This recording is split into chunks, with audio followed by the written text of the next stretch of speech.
The Jack Benny Program.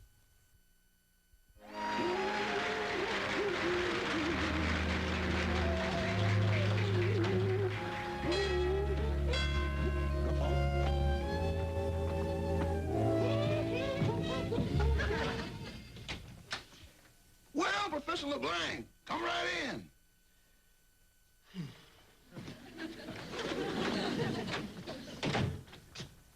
Mr. Billy, your violin teacher's here. Just follow me.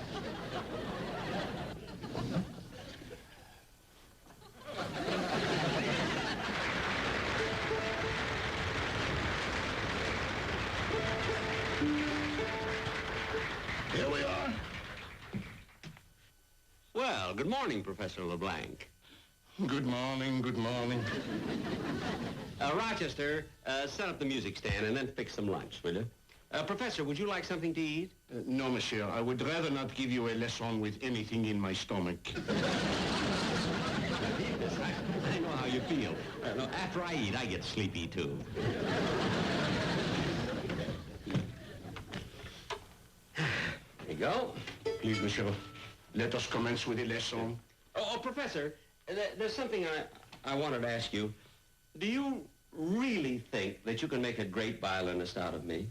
Well, I can do something, but it will take time. How old are you? Why? How much time have we got left?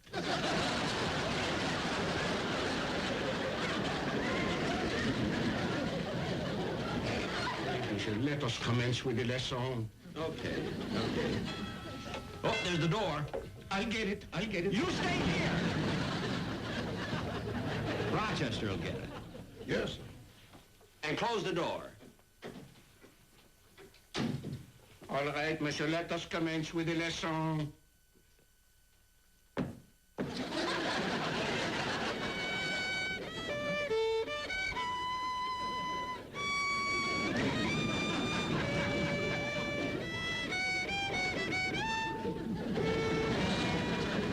Hello, Rochester. Hello, Miss Livingston. Mr. Benny in? He's upstairs. Professor LeBlanc has given him a violin lesson. Oh, for heaven's sake. After all these years, you'd think you'd give up taking violin lessons. It's like throwing good money after bad. The professor hasn't gotten the bad money yet. Well, Rochester, please go up and tell Mr. Benny I'm here, will you? Yes, ma'am.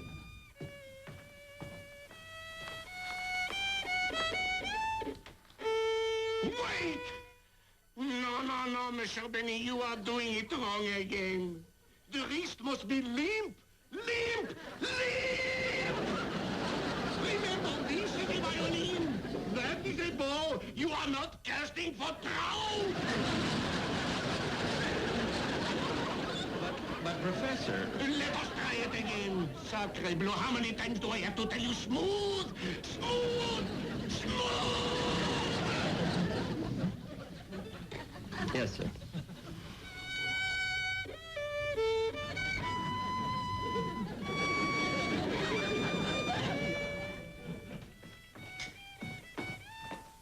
Did you tell Mr. Benny I was here? Miss Livingston, I wouldn't go in that room if I had a whip and a chair. I don't know what you're talking about. For goodness sake, what's happening up there?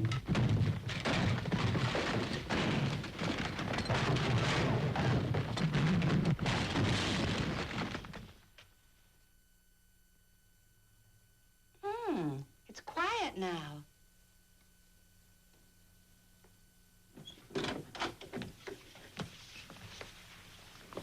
Jack!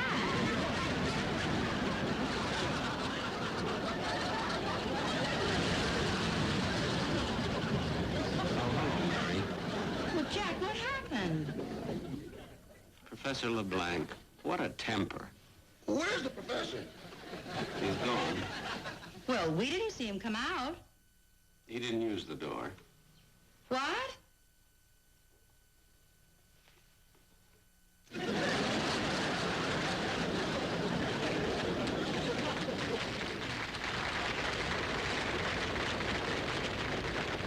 Jack, this is the second floor. The professor could have sprained his ankle. Mary, after a man cuts his wrists, What's an ankle? Come on, boys, let me help you up.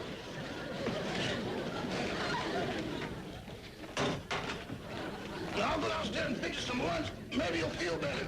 I don't want any lunch. You go ahead, Rochester. Fix him some lunch. Yes, ma'am. Mary, I told you I don't want any lunch. I just want to be left alone.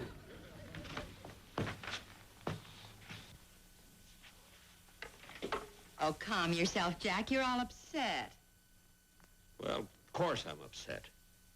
Why wouldn't I be? All my life I've dreamed of being a great violinist. I'm a nothing. No technique, no tone, no talent.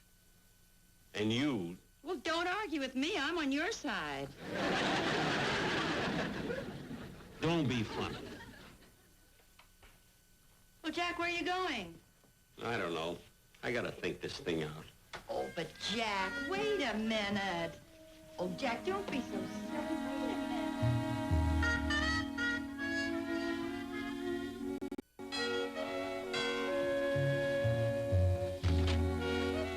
Hello, Rochester. Hello, Miss Livingston. Come on in. Mr. Benny feeling any better today? No, it's the same thing. Every morning he gets up, won't eat his breakfast, then leaves the house. He goes out to the park, sits on the bench all day brooding. That's where he is now. Well, that's good. It'll give us a chance to do that idea you thought about. And you know, Rochester, we've got to convince Mr. Benny that he's a great violinist. Well, I've got the recording machine. Did you get someone to cooperate? I got just the man, Mr. Isaac Stern. You know, he's one of the world's greatest violinists and a very good friend of Mr. Benny's, and I'm sure he'll help us out. I called him, so he should be here any minute. Good, then I'll set up the recording machine. I hope everything works. You know, Mr. Benny isn't even tending to business. His producer sent this play over, and he won't even look at it. Uh-oh. Oh, never mind, I'll get it. Hope it isn't Mr. Benny. It'll ruin everything.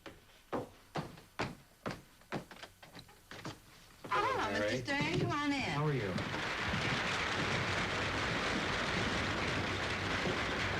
You know Rochester. Sure, how are you, Rochester? Hello, Mr. Stein. Well, Mary, when you called me and asked me to hurry over with the violin, I gathered that it was most urgent. Well, it is. You see, 3 days ago, Jack found out he wasn't a great violinist. Only 3 days ago? Well, he's very upset over it, but I think with your help, we might snap him out of it. Well, Mary, you know how I love Jack. And if there's anything I can do to bring the twinkle back to those big blue eyes of his, you know I'd be very happy to do it. Well, thanks a lot, but we better hurry. He might be here any minute. Fine.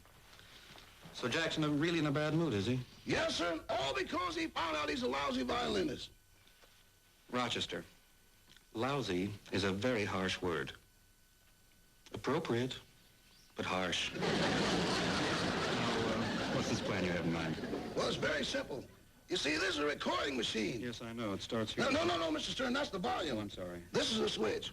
Mm-hmm. Now, if you'll get your violin out and play a solo, I'll make a record of it. And when Mr. Benny comes, I'll coax him into playing the same number and tell him I'm making a recording. Oh, I see. And when you play it back, it'll actually be me playing. That's right, and Jack will think he's terrific. Well, that's a cute idea. That's very clever. Now, if you're ready, Mr. Stern, we can start recording. Uh-oh. Jack's What? coming up the walk now.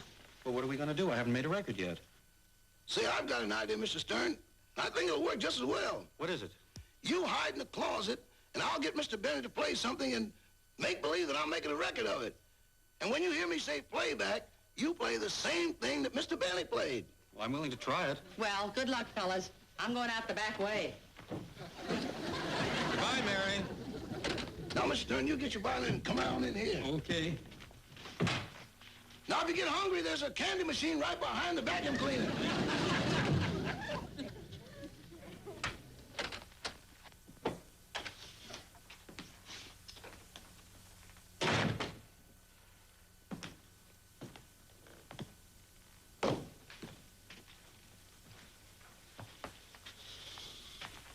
Hello, Rochester. Oh, hello, boss. How do you feel? How do you expect me to feel? A man spends his whole life dreaming and planning and hoping that someday he'll become a great musician. And then everything smashes in front of him. Boss, you can't go on like this. Look, I can go... Hey, what's this? Oh, this is a recording machine. I bought it from a friend of mine to prove to you what a great violinist you are. Me?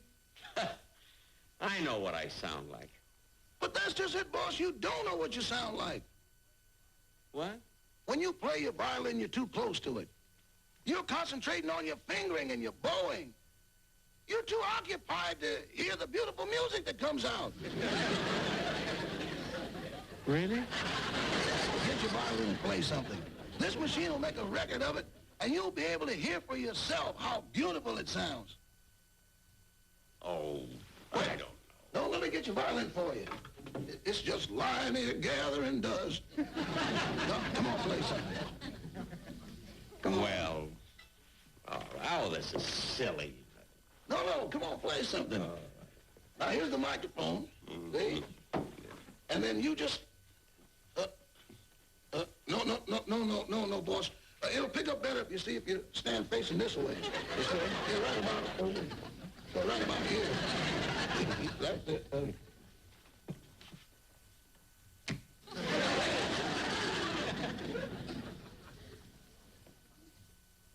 Okay.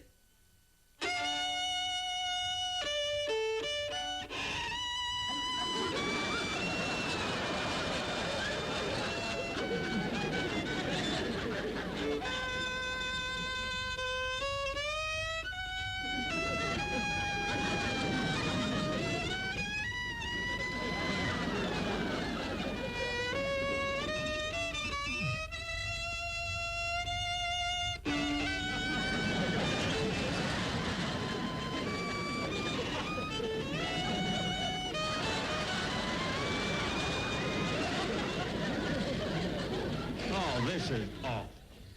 No, it isn't, boss. See, I told you were too close to it. Now, you just sit down and listen to it. Oh, this is ridiculous.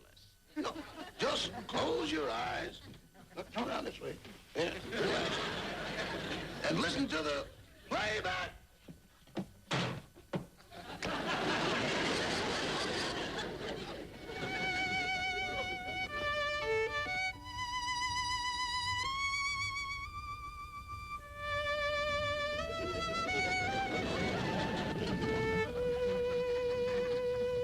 Rochester, that's wonderful. I can't believe it's me. Beautiful, isn't it?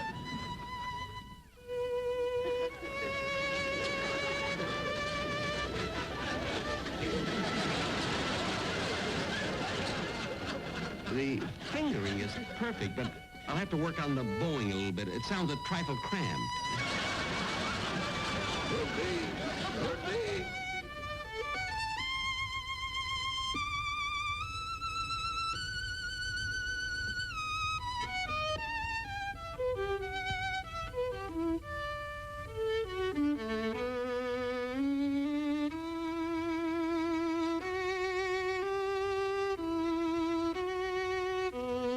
Rochester, that last passage. What tone, what resonance. Did you really like it? Boss, I can honestly say that was the work of a great violinist. Would you like me to fix you something to eat? No, I'm too excited to eat. This is the most wonderful thing that ever happened to me. Why, it brought back my confidence. Rochester, I never realized I was that great. But you are, boss, you are. Now, let's put the violin away. I got more important things to do. I'm going over to the recording company and make some records. Oh, but boss. Do you realize, Rochester, what a record by me would mean? Why, it would sell over 1 million. I get 3 cents a copy. I'd make a fortune. But boss. I'll see you later. Oh. What's the matter? Well, on the way to the recording studio, I have to pass my producer's office. And as far as I'm concerned, he can have his playback.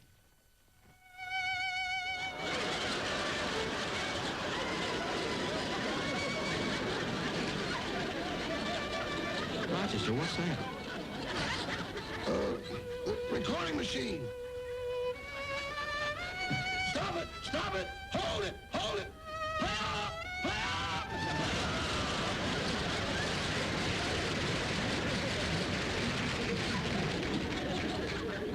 How can a machine start by itself?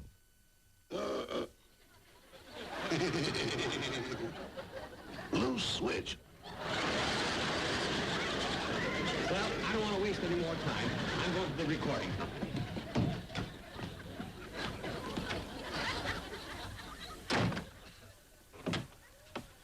Well, thank heavens that's over. You really gone? Yeah, Mr. Stern, but I think we overdid it. Why? He's on his way to a recording studio to make records. Oh, no. Well, I don't want to be here when he gets back. I'm going now. Well, if you wait a minute, I'll walk along part of the way with you. Why, where are you going? To an unemployment office. I might as well get friendly with him now.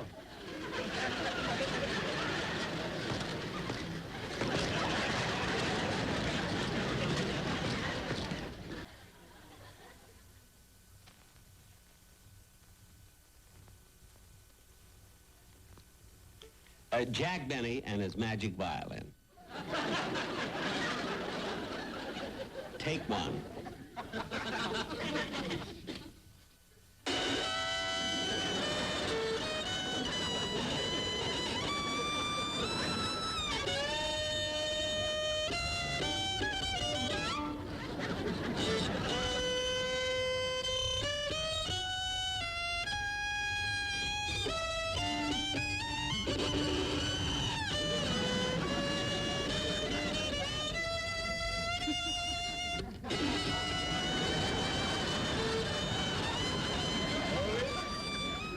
Hold it. Hold it.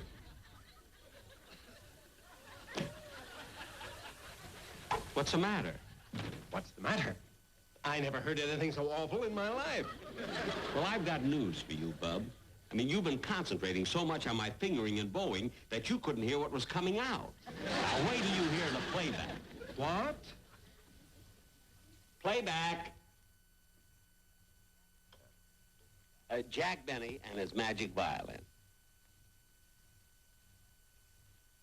Take one.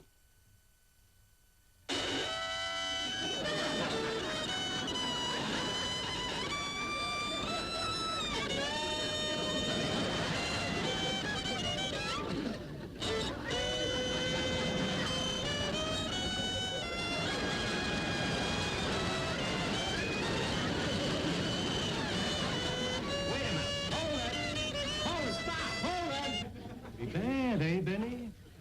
You're darn right it's bad. I don't know where you got that engineer, but he's awful. He doesn't even know how to make a recording. Yes, I guess you're right, Mr. Benny, but he's the best we could get, and we have to do the best we can with what we've got, and, well, you know how it is. Yeah, it's a shame, but I guess you're stuck. Well, good day, Mr. Benny, and thanks for coming in. You're welcome.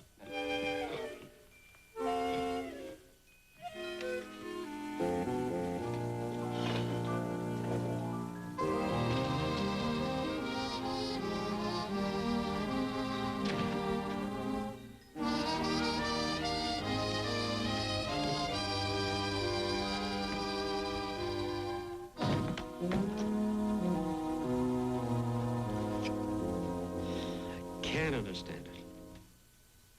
How a good company can have such an incompetent engineer, I'll never know. Must have been the engineer. See, when I made the record on this machine, it sounded beautiful. Just beautiful. I want to hear it again. See, how does this work? Oh, there it is. Now, Mr. Stern, if you'll get your violin out and play a violin solo, I'll record it. Oh, and when you play it back to Mr. Benny, it will only be me playing.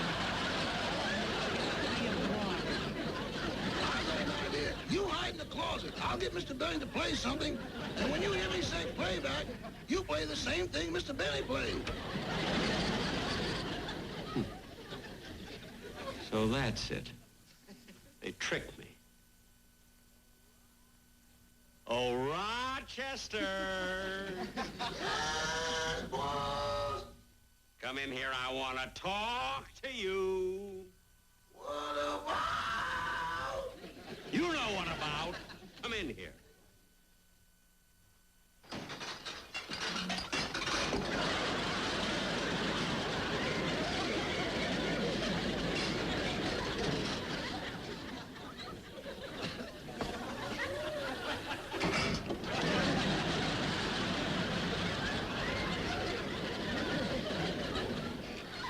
take off that silly thing and fix me some dinner. You mean you're not mad with me? No, I guess not. After all, you did it for my own good. Anyway, it serves me right for being such a big ham. If I hadn't gone to that recording studio, I'd have kept on thinking that I was a great violinist. But you are a great violinist. Oh, shut up.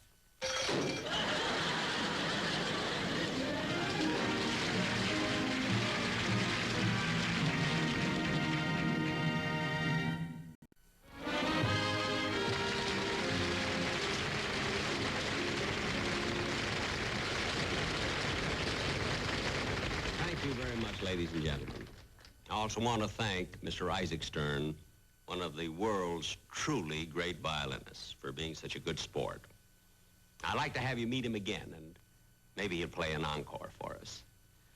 Mr. Isaac Stern.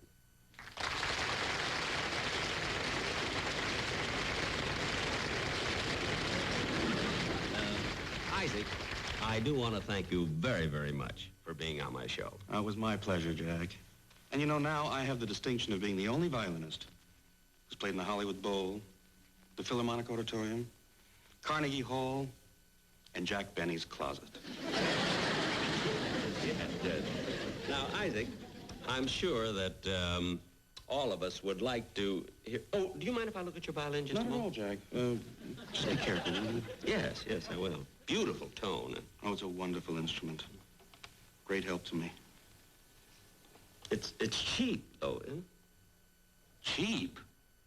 Inside here, it says 1737. That's the year. Sorry. Now, Isaac, I am sure that all of us now would like to hear you play a number without interruption. And I'll stand over there and listen. Fine.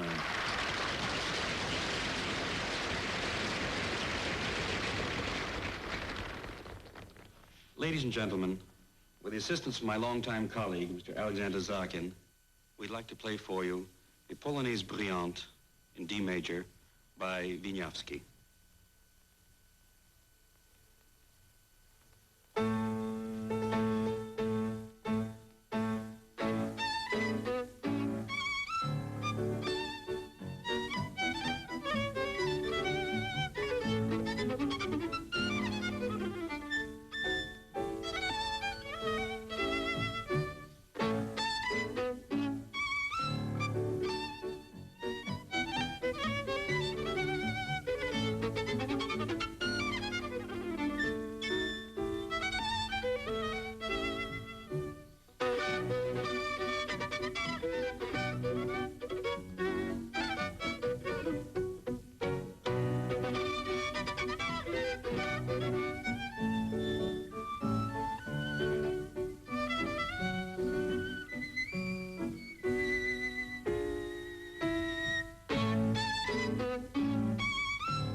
was wonderful. Thank you, Jack. Pleasure.